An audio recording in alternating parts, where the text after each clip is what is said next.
mengerjakan seperti apa. Jadi lihat itu. Jadi ketika ditanya kenapa? Karena kita akan ketemu dengan begitu banyak hal, begitu banyak urusan yang belum pernah ditemui kemarin. Saya beri ilustrasi, saya menjadi gubernur di Jakarta. Ketika saya menjadi gubernur, apakah saya punya pengalaman teknis tentang pengelolaan taman? Tidak punya. Apakah saya punya pengalaman teknis pengelolaan lingkungan hidup dan kebersihan lingkungan, green development? Tidak ada. Tetapi saya punya metode bekerja, metode berpikir yang itu dipakai kalau menghadapi persoalan apapun. Metodenya itu ada. Jadi ketemu urusan apapun itu metodenya dipakai. Nah, sama seperti ketemu dengan persoalan di sini. Macam-macam nih yang tadi diangkat. Tadi ketika saya sampaikan satu kalimat namanya keadilan sosial. Jadi ketika ketemu urusan apapun, keadilan sosial itu seperti apa? Contoh, tadi yang tanya guru.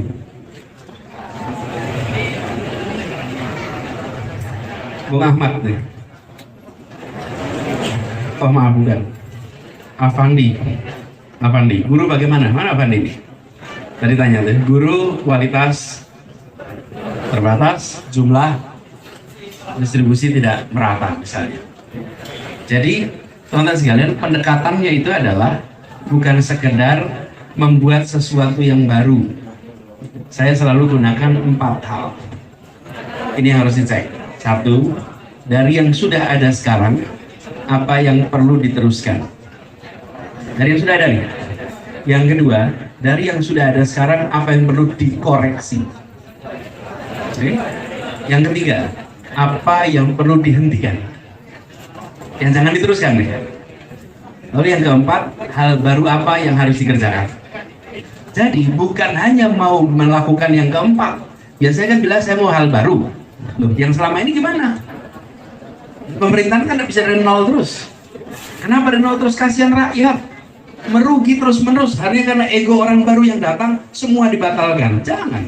Ada yang harus diteruskan, ada yang harus dikoreksi, ada yang harus dihentikan, dan ada yang baru yang harus pendekatannya seperti itu dalam semua urusan. Yang kedua, menggunakan ilmu pengetahuan. Saya ditanya, Pak, kalau ambil keputusan di mana di Jakarta? Pakai 3 hal. 1, gunakan seluruh ketentuan perundangan. Yang kedua, gunakan kepentingan publik. Yang ketiga, akal sehat. Yang ketiga itu dipakai. Jangan pernah tinggalkan akal sehat. Jadi bukan hanya sesuai ketentuan, tapi juga kepentingan umum dan akal sehat. Dan kadang-kadang harus berhadapan dengan ketentuan. Seperti contoh, tahun lalu UMP di Jakarta itu menurut ketentuan yang dibuat oleh pemerintah pusat, kenaikannya hanya Rp30.000. Padahal selama ini UMP di Jakarta itu kalau naik sekitar Rp350.000–Rp400.000. Bayangkan keluar peraturan baru naiknya cuma Rp30.000.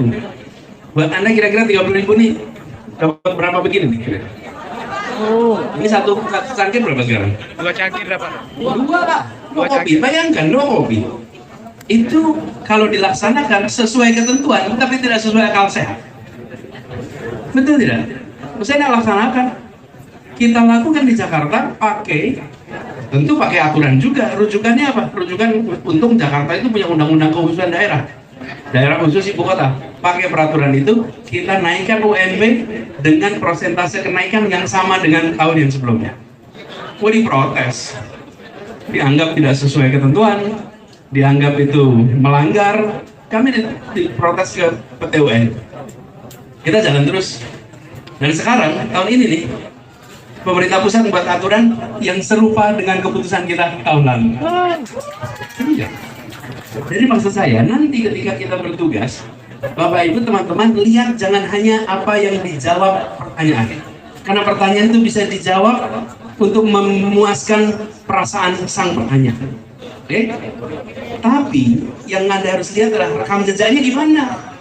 Kalau rekam jejaknya tidak mencerminkan itu nggak akan bisa terlaksana. Nah, kalau ditanya, Pak, bagaimana dengan ketimpangan? Nih, sistem demokrasi kita timpang, penduduk jarang, kemudian ada juga tentang kehususan. Lalu sekalian saya ingin sampaikan bahwa kita gunakan prinsip keadilan itu untuk menyelesaikan semua urusan. Saya ada tugas di Jakarta, saya ceritakan Jakarta juga kenyataan soalnya. Jakarta itu satu-satunya kota yang punya kepulauan, namanya Kepulauan Seribu. Kepulauan itu selama berdekade-dekade tidak pernah menjadi prioritas. Tidak pernah jadi prioritas. 5 tahun terakhir Anda boleh cek di Kepulauan Seribu. Sekarang di Kepulauan Seribu biaya hidup kebutuhan pokok setara dengan di daratan.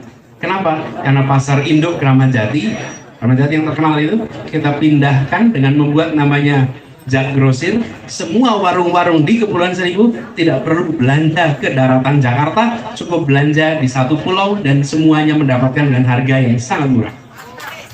Langsung biaya hidup turun. Terus transportasi umum ada kartunya. Ini misalnya kartu nih. Kartu ini biasanya dipakai orang yang tinggal di daratan. Yang di kepulauan kalau naik kendaraan umum harus pakai kapal, bukan? Harganya lebih murah atau lebih mahal itu? Mahal, otomatis itu mereka lebih mahal. Apa yang terjadi sekarang? Kartunya bisa dipakai untuk kapal, bisa dipakai untuk bis, bisa dipakai untuk kereta, bisa dipakai untuk angkot. Seluruhnya kartu yang sama. Mendadak mereka biaya hidupnya turun. Jadi, ini kita tidak mengubah status Kepulauan Seribu dari wilayah administrasi Kepulauan Seribu menjadi wilayah otonom, tidak. Tapi isi kebijakannya yang diubah. Jadi, buat teman-teman semua di sini, insya Allah dengan pendekatan itu, hal-hal yang tadi ditanyakan, penyelesaiannya dikerjakan sama-sama. Saya tidak mau berpretensi seperti orang yang mengerti seluruh masalah. Tidak. Justru ketika ngelola Jakarta, saya selalu kolaborasi. Saya ajak orang semua yang relevan, yuk selesaikan masalah sama-sama. Bahkan di awal saya bilang, dan saya sampaikan, saya tidak minta Anda menyukai saya minta Anda untuk bantu bangun Jakarta. Itu aja. Nggak perlu suka, tapi yang penting bantu Jakarta. Dan itu yang kemudian kami gunakan. Jadi nanti, teman-teman, terkait dengan hal-hal spesifik, kita akan bicara sama-sama. Apa yang menjadi isu di berbagai daerah?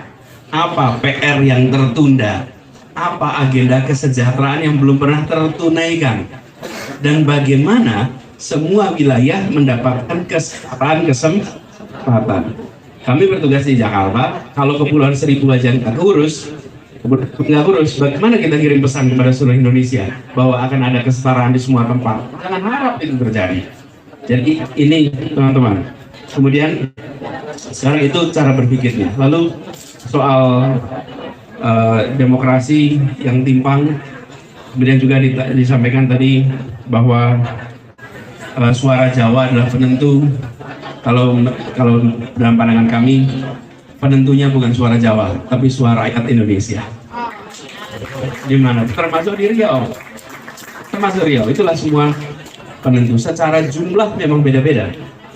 Tapi itu. Lalu Bung Afrizon tadi pertanyaan tentang kecurangan.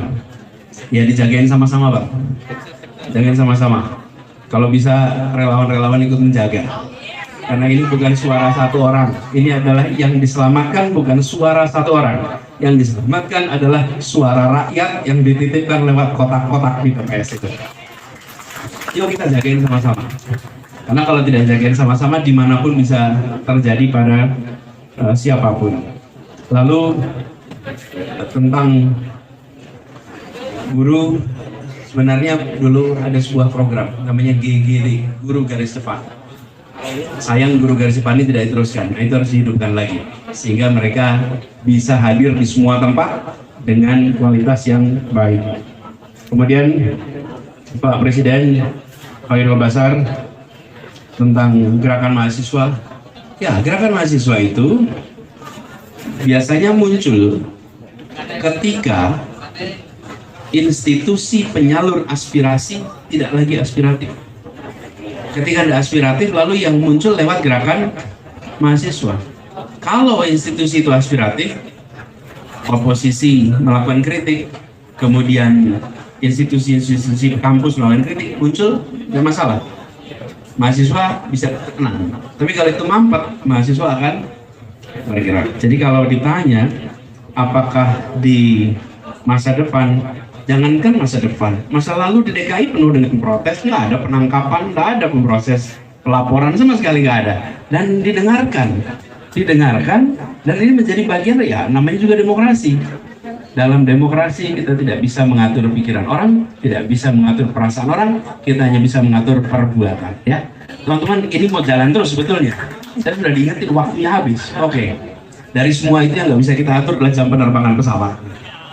Itu yang bisa kita kendalikan. Jadi teman-teman, terima kasih. Tapi nanti apa yang tadi disampaikan, insya Allah menjadi bahan bagi kami. Tidak dijawab sekarang, tapi kami catat untuk menjadi bahan. Tapi pendekatannya tadi 4 hal itu dikerjakan kolaboratif, dan semua pengambilan keputusan 3: ketentuan, kepentingan publik, dan akal sehat. Itu aja. Terima kasih. Assalamualaikum warahmatullahi wabarakatuh. Waalaikumsalam warahmatullahi wabarakatuh. Terima kasih. Ya, kita langsung